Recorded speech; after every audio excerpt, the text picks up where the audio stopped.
नमस्कार दोस्तों, एक चिड़िया के 3 प्रश्न। दुनिया में स्त्री अधिक है या पुरुष? दुनिया में जीवित अधिक लोग हैं या मुर्दा? दुनिया में बुद्धिमान अधिक है या मूर्ख? दोस्तों, आज की कहानी के माध्यम से इन तीनों प्रश्नों को समझने का प्रयास करेंगे।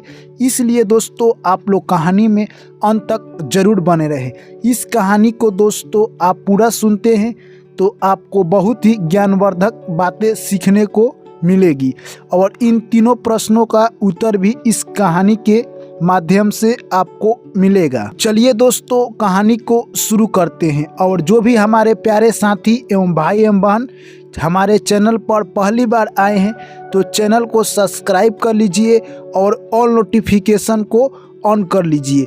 कहानी को शुरू करते हैं। एक बार की बात है, एक महानगरी में एक राजा रहा करते थे। राजा अपने रानियों के साथ काफ़ी खुश थे। कहे तो राजा और रानी की जोड़ी यानी लाखों में एक थी। जी हाँ दोस्तों, आपको बता दें, एक दिन रानी अपने छत के ऊपर अपनी सहेलियों के साथ घूम रही थी। यानी कहे तो शाम बेरा था, वो इधर उधर घूम रही थी। उतने में ही एक चिड़िया आती है और रानी के सर पर बैठकर उनको यानी कहे तो चोंच मार देती है। चोंच मारती है, रानी उतने में ही गुस्सा हो जाती है और अपने सहेलियों से बताकर यानी कहे तो अपने कक्ष रूम में चली जाती है। यह सूचना राजा को जाता है कि रानी गुस्सा में है। राजा आते हैं और गुस्सा होने का कारण यानी रानी से पूछते हैं। इतने में रानी कहने लगती है कि मुझे आज शाम को एक चिड़िया ने चोंच से मार दिया है। मैं चाहती हूँ कि हमारे राज्य का सभी चिड़िया को मार दिया जाए। राजा कहे, इतने में क्या बात है, एक चिड़िया आपको मार दी, इस निर्दोष पक्षी को मारने से इसका कोई मतलब नहीं है। तुम एक चिड़िया को माफ नहीं कर सकती हो। रानी कहे तो हट करने लगी। इतने में राजा ने सोचा क्यों ना उस चिड़िया को मार ही दिया जाए। अगले दिन राजा ने उस राज्य के सभी शिकारियों को आदेश दिया कि इस राज्य में जितने भी चिड़िए हैं उन सभी को तुम लोग पकड़ लाओ। यह आदेश राजा का था। सभी शिकारी यानी राजा के आदेश का पालन करने लगे।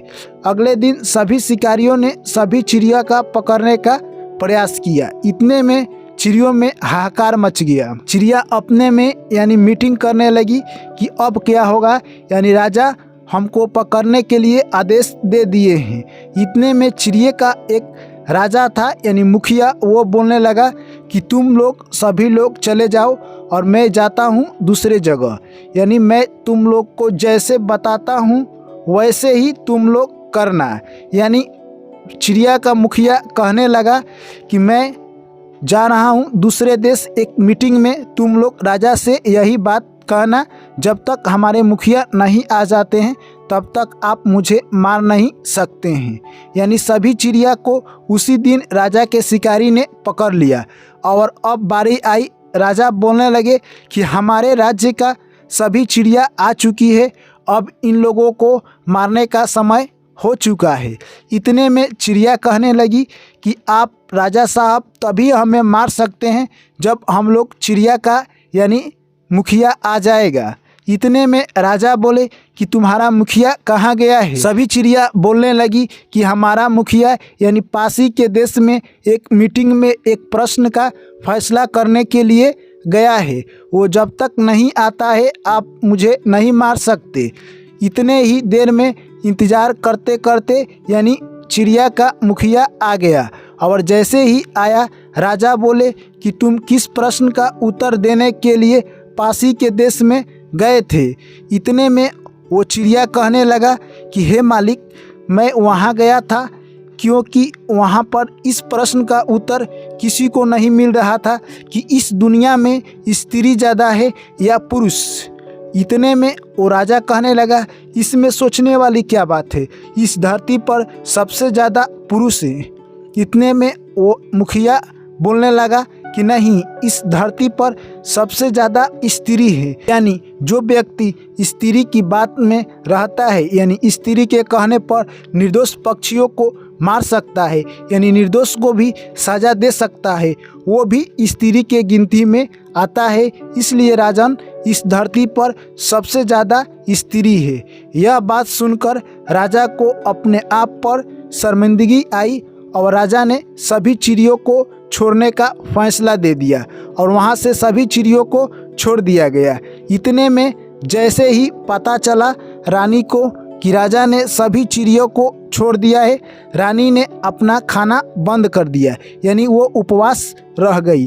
अब राजा फिर रानी के पास जाते हैं और कहते हैं क्या हुआ। इतने में रानी बोली कि जब तक आप सभी चिड़ियों को नहीं मारेंगे तब तक मैं खाना नहीं खाऊंगी। इतने में राजा सोच में पड़ जाते हैं और अगले दिन फिर उन शिकारियों को आदेश देते हैं और शिकारी फिर पुनः सभी चिड़ियाओं को पकड़कर राज दरबार में उपस्थित करते हैं। इतने में फिर चिड़िया पहले जैसे ही बोलने लगी कि आज हमारा मुखिया यानी पासी के देश में यानी इस पहाड़ के बगल वाले देश में गए हैं एक पंचायत के लिए, जो कि वो आ जाएंगे तभी आप मुझे मार सकते हैं। इतने में कुछ देर के बाद यानी वो चिड़िया का मुखिया आ गया और वो कहने लगा कि हे राजन, आने में थोड़ी देरी हो चुकी है क्योंकि मैं पासी के देश में गया था। एक प्रश्न था जो कि उसका उत्तर किसी को नहीं मिल रहा था। राजा बोले कौन सा प्रश्न था।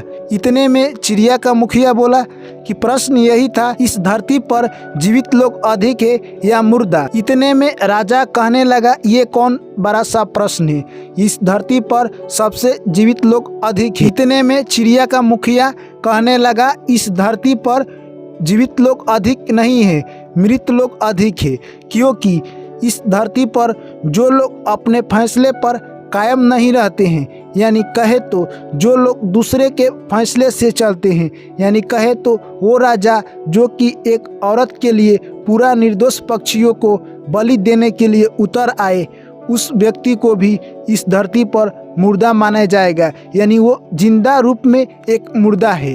यह बात सुनकर राजा सोचे कि हम वो काम कर रहे हैं यानी राजा ने उस दिन भी सारी चिड़ियों को आज़ाद कर दिया और यह बात फिर से रानी को पता चली। रानी ने यानी आत्महत्या करने का संकल्प ले लिया।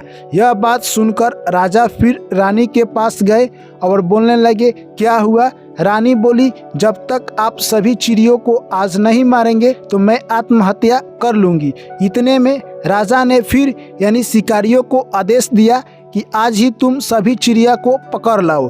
इतने में फिर से शिकारी ने सभी चिड़िया को राजा के पास पकड़ लाए। इतने में फिर से सभी चिड़िया बोलने लगी कि चिड़िया का मुखिया नहीं है, जब तक वो नहीं आता है तब तक आप मुझे नहीं मार सकते।